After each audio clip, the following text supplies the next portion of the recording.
who's like stepping away. Oh, yeah. Oh! Do you see this? Whoa! You're wild. And then here's 1, 2, 3 chickens. They're such chickens. Are they not? Tiny. I swear I'm not lying. Hi, and welcome to the Groundhogs podcast, where we predict whether the fairy tale you read as a child is the reason for your avoidant attachment style. So grim, babes.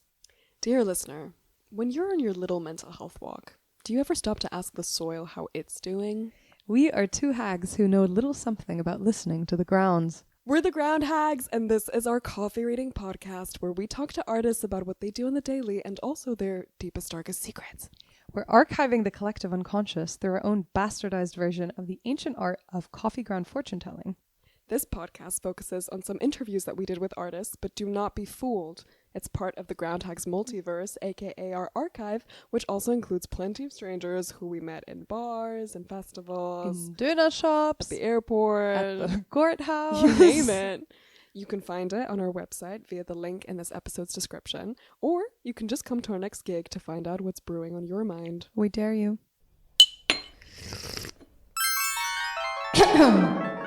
Groundhogs. There's a long tradition in the arts of seeing nature as a mirror to the human soul. If you think like us, you might immediately think of Caspar David Friedrich's Wander Above the Sea of Fog. A man faces away from the viewer, staring towards the mountains in the distance. It's as if his inner workings have been pulled out of him and peppered across the peaks. The grandeur of the landscape can be read as an intimate portrait, a projection of his feelings. So if you take the phrase human nature, it can kind of be read both ways, both projecting human emotions onto the natural landscape, but also using the natural world to examine the psyche. And what's really, really interesting to us is to realize how different these landscapes that we relate to the human psyche have been throughout the ages. So, for example, the forest in fairy tales is often considered an insert for the subconscious and its impenetrability. Author Adam Gidwitz states that, quote, forests are where our fears turn into wolves, our desires into candy houses. Characters get lost between trees and encounter the great big unknown on their journeys.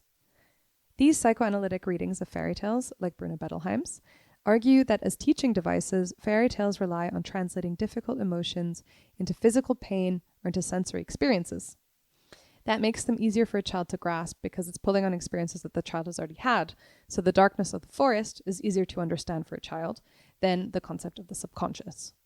So we were asking ourselves, what landscapes do we pull from in modern allegory? Zooming into the media that children consume today, there's kind of a noticeable pattern of internal landscapes that are framed not through the lens of the forest, like in fairy tales, or mountainscapes, like Caspar David Friedrich's, but rather through the lens of the corporate workplace. Are we surprised?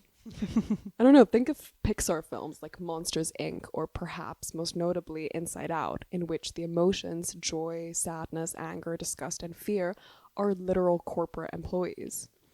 The glorification of the corporate workplace in these films speaks to the fact that we understand our inner worlds today through a vocabulary of labor. The self becomes a company to be managed. Emotions are to be monitored, disciplined, and controlled. Just think about the phrase, working on yourself. One might conclude that the workplace setting has become so ubiquitous that it is the symbol we now use to understand ourselves. No longer a dark forest hiding both adventure and danger, but a tightly regimented room under overhead lights. Werner Herzog famously said about our incessant need to illuminate the psyche that turning all the lights on in every corner of the room makes it uninhabitable. So we were thinking, what do we stand to lose and to gain from embracing the unknowable? What new metaphors can we find for internal worlds? And most importantly, what are modern myth makers working with? Today we are speaking to Esther Samuels-Davis, a writer and illustrator from the state of New York, whose side quests we're very envious of. So true. She's dabbled in many different creative practices, from letterpress printing to puppetry, and her illustrated work, which is what we're talking to her about today, is home to a collection of really colorful characters who merge the natural and emotional worlds, from grumpy hills to sensitive thunderclouds. We were really struck by how alive all of these characters felt, and we wanted to talk to Esther about how she imbues the paper that she draws on with life. She works mainly in colored pencil and creates a world that feels soft yet shadowy, both in value and in mood. Her characters reminded us of the figures that we ourselves encounter in the coffee cups. She publishes her work under the name Dirty Like the Weeds, which captures her artistic process of actually getting her hands dirty, and also her fascination with untamed nature. In our conversation, we touched on what it means to make characters feel alive, art as a process of translation, and how physical art is by nature haunted by its maker. Yeah, it's hard to say. I guess I like anything that kind of like dives into like the world of emotions, or I've always been like super interested in, how different animals can see, maybe like some animals can see carbon dioxide coming off our skin or can see in a different color spectrum, which always made me think about like the world that we can't, like humans can't see. And then to think about like the world of emotions and everything else that's going on that's kind of beyond our sight. And then diving into like the subconscious world has always been like really fascinating for me. So anything that kind of like deals in like metaphor or like the real world of metaphor, I guess, and like diving into the subconscious is kind of the most fascinating types of projects to work on. Yeah. That's so interesting. Yeah. Do you remember which animal it is that can see like the carbon dioxide coming I off think of that was like, this could be really embarrassing, but it might be mosquitoes. I think they can see gases. I remember hearing that. But okay, I have no, like, someone is going to listen to this and write me an email. I have no idea if that's true or not.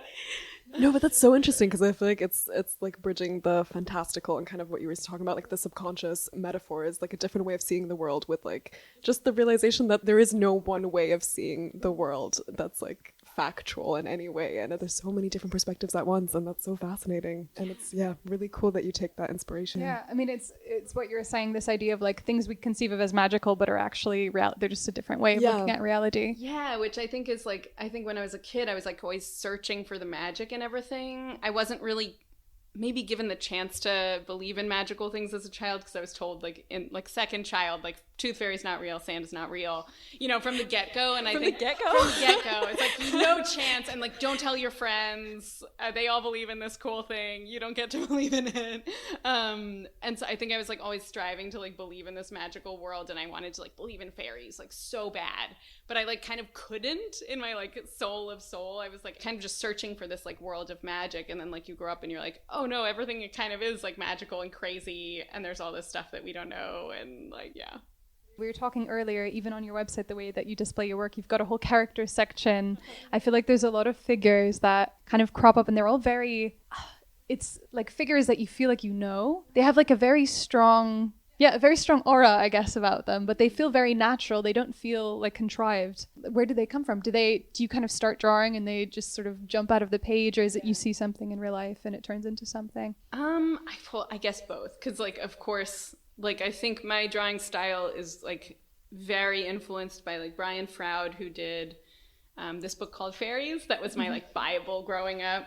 And so a lot of my drawing style kind of like comes from like that as an inspiration, and then also like Maurice Sendak books like Where the Wild Things Are, but his other like pencil work books, like Outside Over There, which is just like mind-blowing and dark and weird. So like kind of like really like grew up on that kind of visual stuff. But then I think my characters, like the way that I draw just takes a really long time. And a lot of the time I just feel like you're like pulling these characters out of the page and just like working it and like throwing as much emotion into it as you can. And I feel like you just have this like heart connection. Like if there's like a red string coming out of your chest and going into the like sketchbook or something, and then you're like trying to connect with that page as much as you can to like bring these like weird little two-dimensional drawings to life. No, that's so interesting because so does each character come from a specific emotion, you would say, that you're like experiencing in that moment? Because you said like the subconscious plays such a big role in the themes that you, I guess, try to explore. So how does like intuition and the subconscious like work into your process? Do you see yourself in the little characters? Yeah, I think that the characters are all definitely like, I'm sure they're like a reflection of my subconscious, because that's what, I mean, sometimes more intentionally, but I think there's like a natural kind of like connection to that part that I'm not like consciously aware of all the time, but I do think I focus a lot on like really like trying to breathe life into the characters that I draw if I can. 'Cause maybe I'm not always like the best technical drawer in every sense, I think. And that was always my like, okay, I'm gonna like focus on like getting the like emotion through. Yeah, it's so nice because I think you end up with these characters or with these drawings in general, I think that have something like they're very soft, they're very kind of, they've got a lot of texture to them, but they also have something quite dark and quite like, quite melancholic, quite not sinister, but a bit cooler to them. And I think like a lot of the faces are very angular. There's like, you know, the plants, like the flowers are often very beautiful, but they're also very thistly. And it's this, And there's a lot of smoke and clouds that like envelop the characters. I think one of the pages in the book, you talk about thunder clouds and how they're actually very sensitive and they don't like confrontation. That's an interesting like imagery of seeing, I guess, emotion in the landscapes like around us. Because I think you use a lot of nature imagery. Do you try and like play around with these stereotypes that we usually have? Because I thought it was so beautiful to see thunderclouds as like sensitive creatures rather than as just like this really menacing, I guess. I guess, that's interesting. I think I don't like seeing people as like one, like a good or a bad. I mean, of course, in my day-to-day life, I'm probably like, screw that person, they did this shitty thing, and like I want to see them as all bad, but then deep down I'm like, it's nice to understand like the full picture of people or the full picture of the world. And then it's the same for nature. Like, of course, like you can't just like villainize like a part of nature because it's just nature. So I like to like kind of think about what that nature is as its like full being. There's also a book that I was reading called Deva that hopefully I'm pronouncing that right. But it's all about like nature spirits, and like I like the way that the author like communicates with nature spirits and the way she talks about them. And she's like, you know, talking about this hill, and she's like kind of communicating with the hill, and the hill's just like super grumpy and like doesn't want to chat, and like, you know, and it's like really nice to think about the world around us like that. And there's just so much complexity in every like kind of life form. And I love like digging into that in my artwork. Yeah, no, it's a very like it's decentering the human in like a way. Yeah, and I feel like something we were discussing earlier was, I feel like looking at it, I really get a sense from the creatures. There's like something about them that's, it's not something that's been sidelined, but it feels like you're telling like the story of outsiders in a way. Does that make sense? It feels like, like I think even your, you know, Dirty Like the Weeds, that Instagram name, it like something about the dirt and the grit and the weeds, like something that you don't necessarily think that's beautiful, but might be. And I sense something really similar with the creatures, and maybe it is that complexity that like I think you feel very deep emotion when you look at them. Yeah. It feels like you are actually foraging through the weeds and you stumble upon these like creatures, but then they might be outsiders, but then they're all like one collective in a way, because you have so many beautiful characters that you've like designed that are so interesting and intricate. So that's, I guess, from our perspective, what it felt like to us. I don't know if that's awesome. I love that. That's great. Like, wow, wonderful. I guess just trying to find words to describe it for like the people that are listening to get like a vibe of the work before they like talk about the visuals, kind of in a text way. Yeah, and I think we spoke also. I mean, the one thing is sort of this. I don't know how you feel about this. I've been thinking a lot as someone that like, you know, spends a lot of time in the visual realm about the fact that tools like AI have made it so easy to make these very like polished, very crisp, very things that, you know, would have been really high production value a couple of years ago, but those are so accessible now. And I feel like I've at least seen this huge turn towards like more tactile art, more textured things, more kind of handmade things. And I feel like that's something that comes out with you a lot as well. Yeah, I know. I was like, at first I felt like AI freaked me out a little bit. And I'm the kind of person that's always a little bit averse to new technology. I mean, of course, because I still only work with like mostly old technology, so it's no surprise. So I was like, ugh. But then I was like, I just think it's gonna be maybe like work in my benefit for those reasons that maybe people would want to go a little bit more back to like hand-drawn stuff and be a little more curious about that again. But it is a little. I mean, I'm scared for the loss of jobs in like every sector, I think, still. I mean, I worked already, like, for a long time after college, I worked as a letterpress printer. And I always thought about it because that was a trade that, like, you know, I worked as, like, doing fancy wedding invitations because people love the embossing. But, you know, of course, there's, like, 1/1,000,000th of the jobs in letterpress now that there was, you know, in turn of the century or something. You know, and that was, like, a whole sector that was just, like, wiped out. And so you just think about, like, there are just these big changes and whole... I don't know. I guess that was very present for me already because of working in a field that was kind of like died out and now just this weird specialty thing. So I'm like, okay, now there's this new technology that just came in. Let's roll with it and see what happens, and then have to like adapt and change depending on what happens. And maybe it works in my favor, maybe not, and then you change. Yeah, because what's that really famous quote that's going around now, which is like, AI shouldn't be making art so that we can do like housework. It should be doing the housework so we can continue like making art. I know, I saw a comic artist in Berlin that I know did a comic about it that was like, you know, it's like, you know, we invent this thing and then it's like doing all the great things and we're just like, you know, just like cleaning up after it. And it's like, what's happening? I know. What is happening? Yeah. But you also said that like in hand drawing these like by pencil, these creatures, you said that it takes like a lot of time. It's very time consuming, very tactile like process. Do you feel like that helps bring in the emotion that you were talking about, and that's what kind of brings the creatures to life? Yeah, definitely. I mean, I think like when you spend more time on it, really like carving into it, it can really, if you're putting yourself into it, and no matter if it is a sketch or something, you're just like, you're putting yourself into these images and your soul is going into them, and every artist who's working like that that's happening with them. So, and when I look at AI, it does have this more, there's a quality there that's maybe missing, and maybe they'll get better at that in the future, you know? So, but I do feel like every person puts like a little bit of their like soul on the page in a way. And maybe especially when you do hands done stuff, but maybe not. Like I mean, Procreate is like a crazy Procreate is great. crazy program. No hate to Procreate. No hate. We love Procreate. And like you can, you know, your hand is still on there. It's like making contact with the screen. It's still drawing, just like I would draw in a sketchbook. It's pressure sensitive, you know. So like, but I do think there's that like little touch of soul in there, maybe. I think it's nice looking at all of these things as like tools, Yeah. looking at them as tools to do something. And like, I think you're completely right. I think you can, you know, pour yourself into a screen as well. I think it's possible. I think that there's a lot less room for accidents, which I find a bit sad. That's true. I think, and that's one of my, I think my favorite things about like making things is that something will go wrong and there'll be something there and you can kind of go in and carve that out. And I think when I draw on Procreate, I just click the reverse button.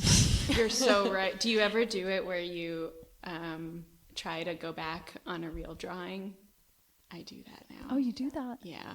Oh wait, you mean when you're on a paper and you try and click it backwards? That has not yet happened to me, thank God. I have to erase it and like redraw this whole thing, and I can't like. Oh my God, yeah. When I've been on the computer too much, like editing or something, and I'm like, that's the real thing, girl. I think it's such a shame. I don't know. I remember my art teacher in high school. She had this big thing about like she wouldn't let erasers be in the classroom because her whole thing was like, if you make a mistake, if you draw a wrong line, you have to work around it. Interesting. I like that. And I love that. I still don't. I don't think I own erasers unless they're like on the back of a pencil that I've bought. I really like that way of working. That's amazing. Yeah. No, that's so interesting because even if you erase like on paper, you can still kind of see like the paper creases, right? The line is still kind of there. Like you can kind of tell that something's missing. It's like a ghostly presence that's like haunting the image a little bit. I think it's nice because again, it takes it away from just something that you've imagined and then like follow through on. It's like a lot more alive that way. I feel like it's a process where you're like, it's kind of what you were saying earlier. You're putting something on the page and the page is feeding something back to you, and you're kind of making something together. It's like a little dance. That's a nice way to put it. I love that. Yeah. Oh no, that's great. I wonder, going back to what you were saying about the letterpress earlier, I'm really interested in like, how much have you explored sort of different trades? Because I feel like we were talking about printmaking earlier, and like, I feel like that's a very specific type of making something that's quite different from drawing. Your website says something about an apprenticeship at a puppet makers as well. I've just always like seen myself working in puppets somehow in this like weird, like in the same way, I don't know if you guys have this too, where it's like, oh, I see myself like living in a cabin by the sea by myself, like, and just staring out the window and drawing all day. And like, And you see yourself as a puppet maker? I also see myself in this like big team of people getting to make like Jim Henson puppets. So far hasn't happened yet, but you never know. Life can be long.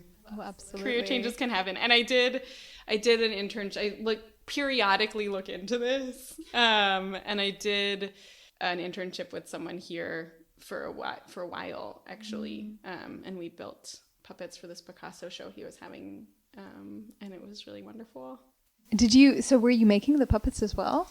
A bit, yeah. Like sometimes I was doing more like grunt work, like paper mache kind of stuff. And it depended on the day. He worked like very multi-medium, especially for this show. And so like sometimes I did get to carve like a giant Picasso human out of like foam with a like meat cutter. His name's Georg Janisch. Yeah, and he is wonderful. And we had a lot of fun. He was really wild and like... puppet makers are great. Yeah, they really fit. I feel like I fit. Their vibe goes with me because they're always really dark and weird, but also like comedic. And I feel like the puppets like just naturally like celebrate this entire spectrum of life as well. So I think I've always been like weirdly drawn to it because of that darkness, but also like lightness and like covert messages, and it's like fun. There's something very strange yet very like appealing about puppets. I feel like they're very uncanny, but they also are like, I don't know. I love to look at them. I love to be around them. They're very strange. Yeah, it's true. I mean, I myself am kind of scared of them. Yeah. I made a puppet that I'm like, do you make things that you're scared of? You know? And then you're like, what is happening? How am I scared of this thing I made? Wow, yeah, you're like, I brought life to this. Yeah, what did I do? I created a monster. I know, like Frankenstein. It might kill me. Very Frankenstein, actually. But that's kind of beautiful too, because it's like you said, like the full spectrum of life. I feel like puppets very much symbolize like what you were talking about before, like the grumpy hill, for example. It's just like things that can be animate that we don't necessarily see as animate, but they might be, and you might create something that's kind of scary to you and that like could take on a life of its own.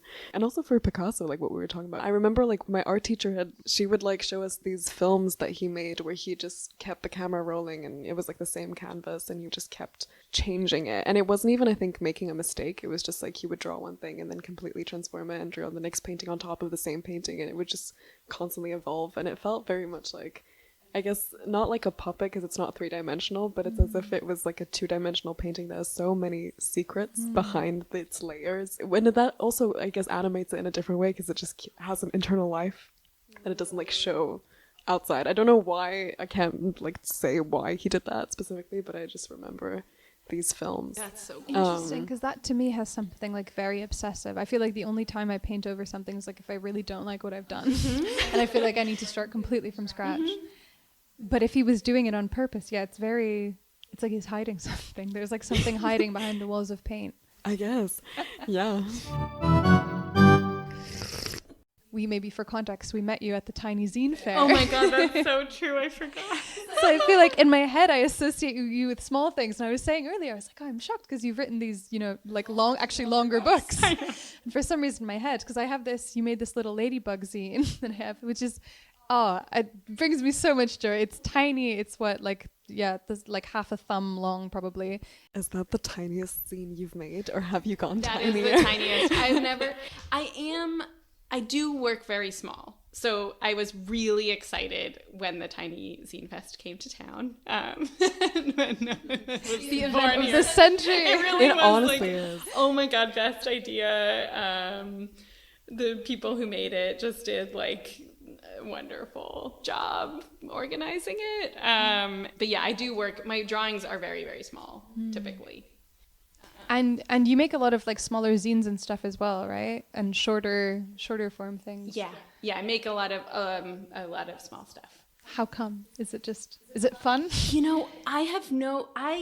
I'm guessing part of it is my mom, because she had a miniature collection, like a very extensive miniature collection. And she really, every time we went on a vacation, it was like, okay, let's go antiquing and go get antique miniatures. And we would spend like hours in stores just like hunting for her miniatures. And sometimes like when you get to kind of dig through miniature boxes, or like, I don't know, you're a kid at these antique stores, so you're just kind of like you're digging through things and trying to find things for your mom that she's going to be impressed with.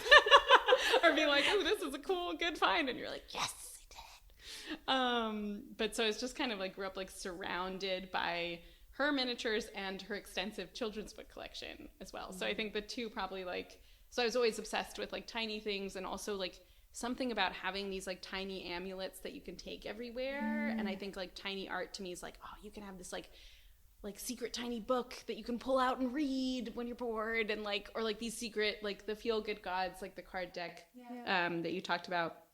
I just wanted like this like collection of little friends, you know, to have with you all the time. The story about you finding these miniatures for your mom, you know, when someone tells you something where suddenly like everything makes sense.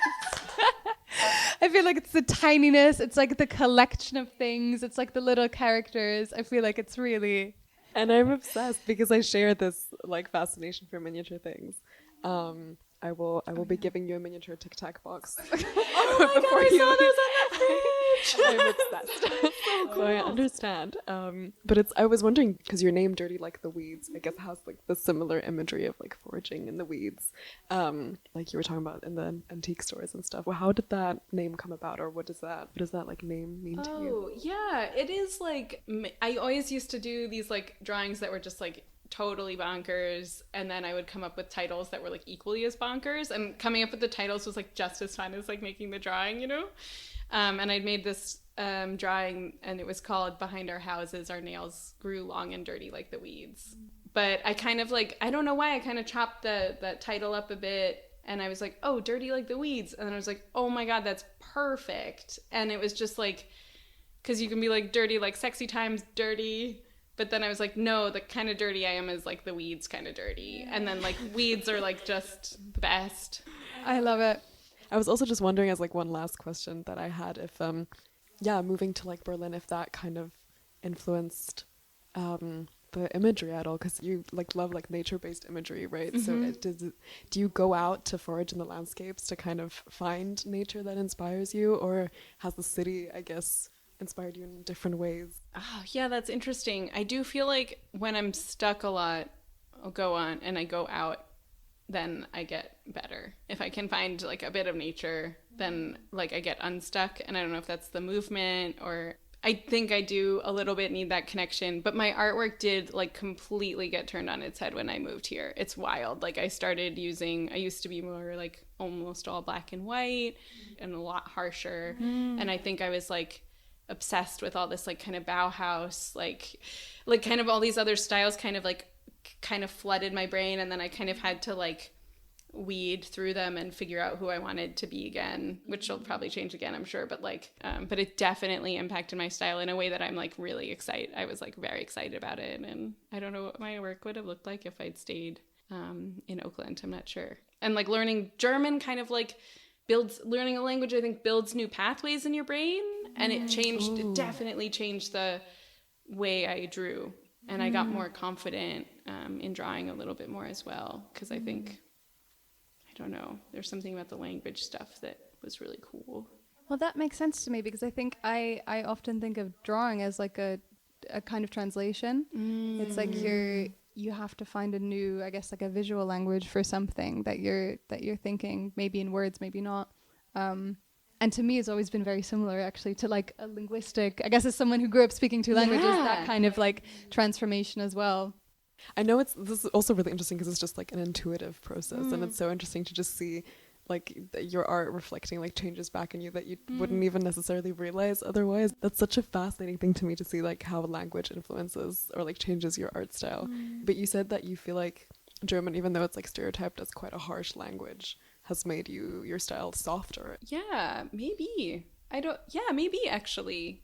I'm not sure why. I don't feel that German's that harsh of a language, though, actually. Like, I feel like it depends on how it's spoken. Yeah. And some people it can be like a pretty romantic language. Even when I first moved here, I was confusing French accents with German accents. I like couldn't tell it apart, which now feels like crazy.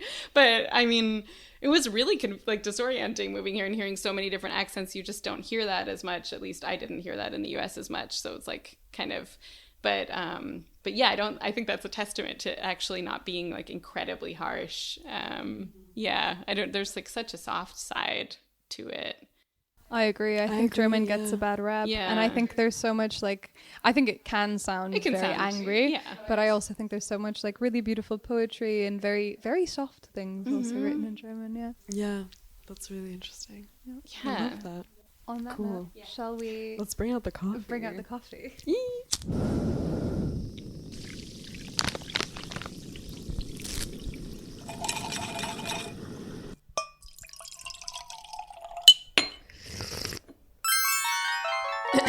Time for the coffee report. This is a very rich cup, which I think it's very interesting because it speaks of a very rich inner world, but it also speaks of it's like a cup that is open to be read. Sometimes they don't want to be read and you have to break the wall in, basically. But this is a very talkative, communicative cup. Okay, one image I see is it's 3 different realms. It's there's an underworld, and in the underworld there's this like devilish creature, not the devil, but there is a devilish creature, arms outstretched, trying to connect 2 points, and above it, it's just the ground, and it's this man in a cape walking, and there is a bird flying above them. So that's one image. Oh, and then there's the 3 chickens right next to him. It's so cute. It's actually wonderful. Like, it's so cute. Like, wait, could you hold the light so I can show? It's really tiny, but the 3. Okay, wait. So the devil's outstretched arm, palm, becomes like the foot of this man who's like stepping away. Do you see this? Whoa. And then here's 1, 2, 3 chickens. They're such chickens. Are they not? I swear I'm not lying. You can't take pictures of it. Yes. No. Your cup is so vivid. It's not even like, it's very detailed. I've never seen anything such small. It's very much fits the tiny zine. This is very much tiny great cup. Thank you. So what? Okay, 3 chickens. A man. It's like an idea of a sense of being like watched over. He's searching for a path. Like he's in a very like solitary kind of place, like foraging. And then he finds a little chicken coop, and there's like a whole family there. But interesting. Because it's almost like the devil creature is like making the space for that in a way. Because if there's kind of paving the way for that journey to happen and lending him like a space. So I don't think I'm calling it the devil now just because it looks like it has like horns and it's like in the underworld, but I feel like it's more of a subconscious kind of thing. It's not like a bad I'm not imagery. like so freaked out by the devil. Or maybe I should. maybe it should be. No, it's a very he's on your side. Let's put it that way. Whatever that creature is, it's not the devil, but he's on your side. It's like a protective energy and like an energy that's like helping you move forward. But what else is there? There's so much.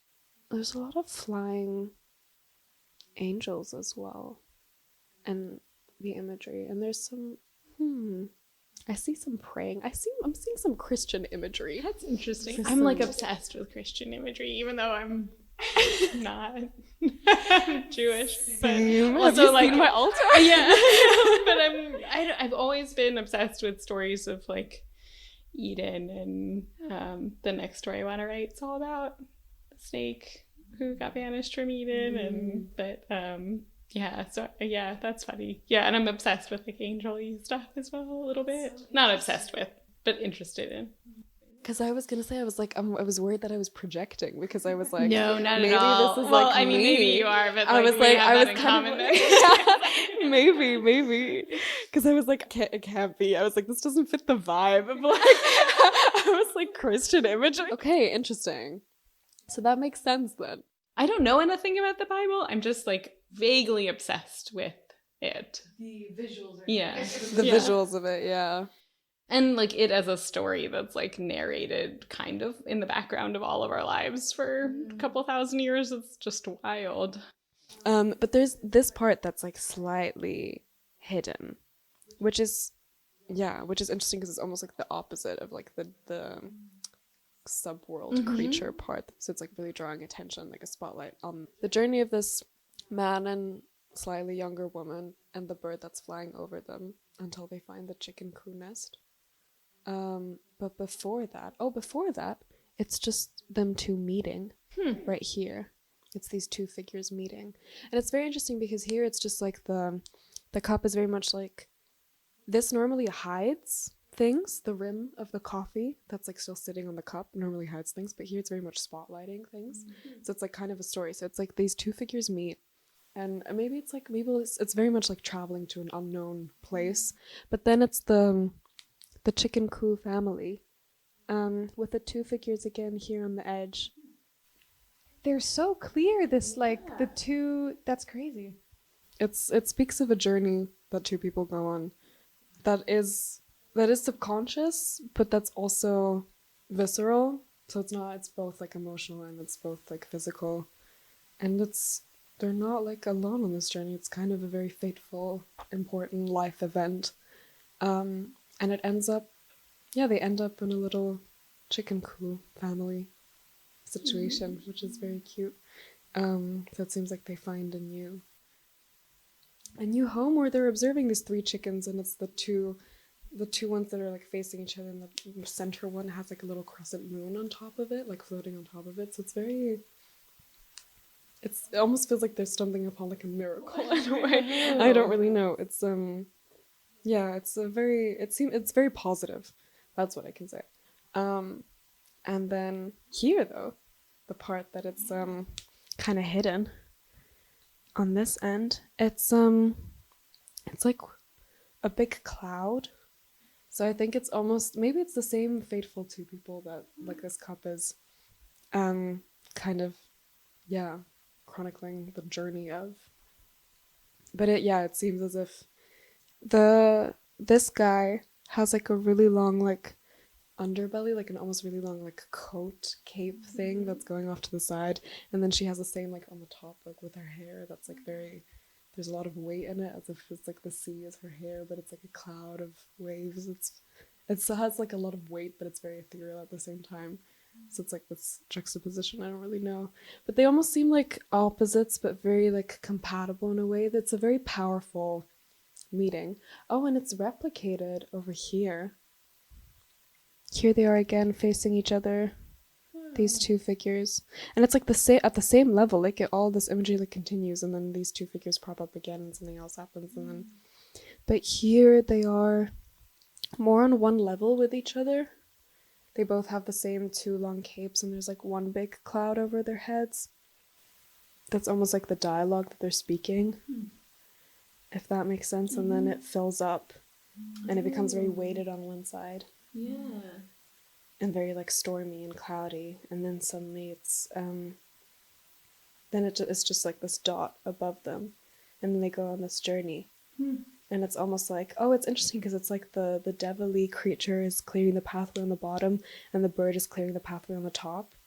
So it's almost as if it's like no clouds, no like obstacles on the way. They're like clearing the path, and they're just like walking along, and then they make it to their little chicken coop nest.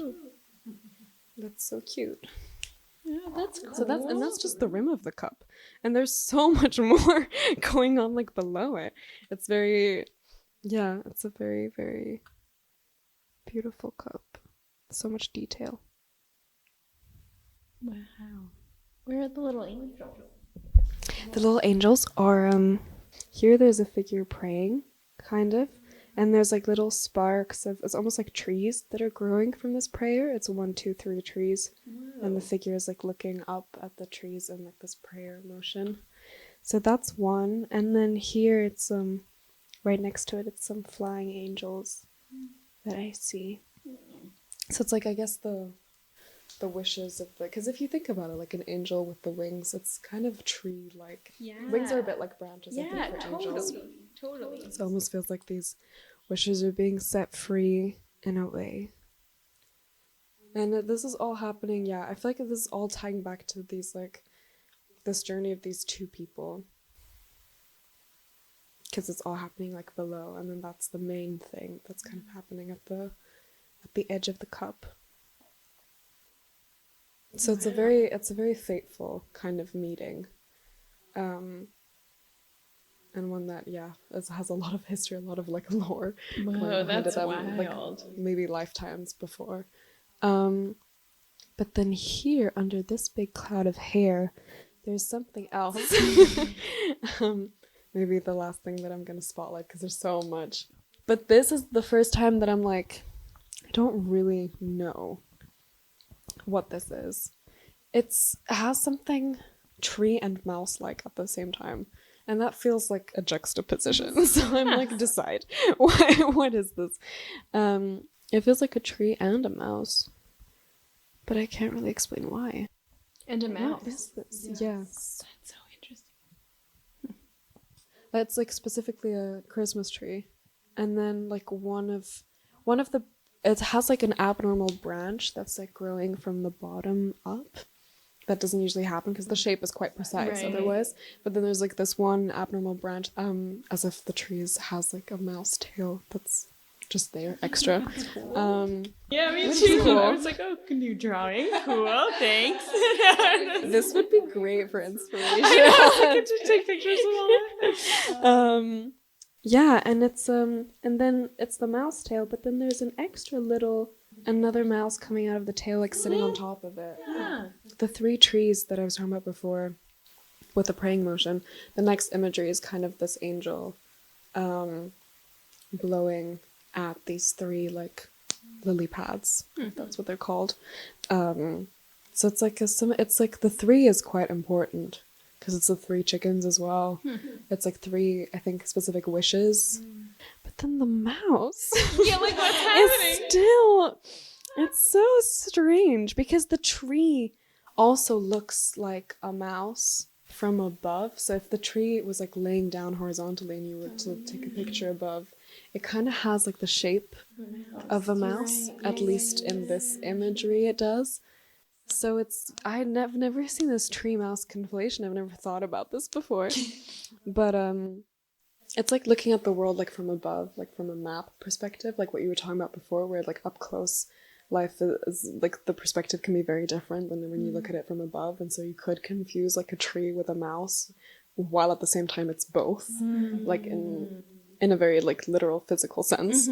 So it's kind of asking you to shift perspective, and maybe that is I think this big hair, this big weighted kind of hair cloud blanket thing is maybe an internal, because it's right under this, and it's kind of spotlighting this. It's kind of dealing with this perspective change, and asking you to like, maybe question that a little bit or change one of the perspectives, like zoom out, zoom in, see that it's actually something completely different than what you even thought was possible, let alone what you thought you were seeing.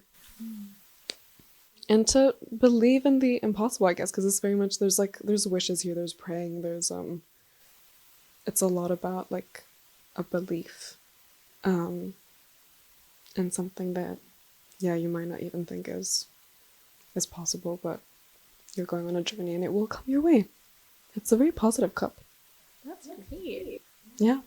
I think that's the story it's trying to tell us. It's great. No, that's a wild cup that I can definitely relate to, like everything you just read, which was pretty crazy. Yeah, I don't know. There's still, and there's so much more. Like you can keep coming back to it.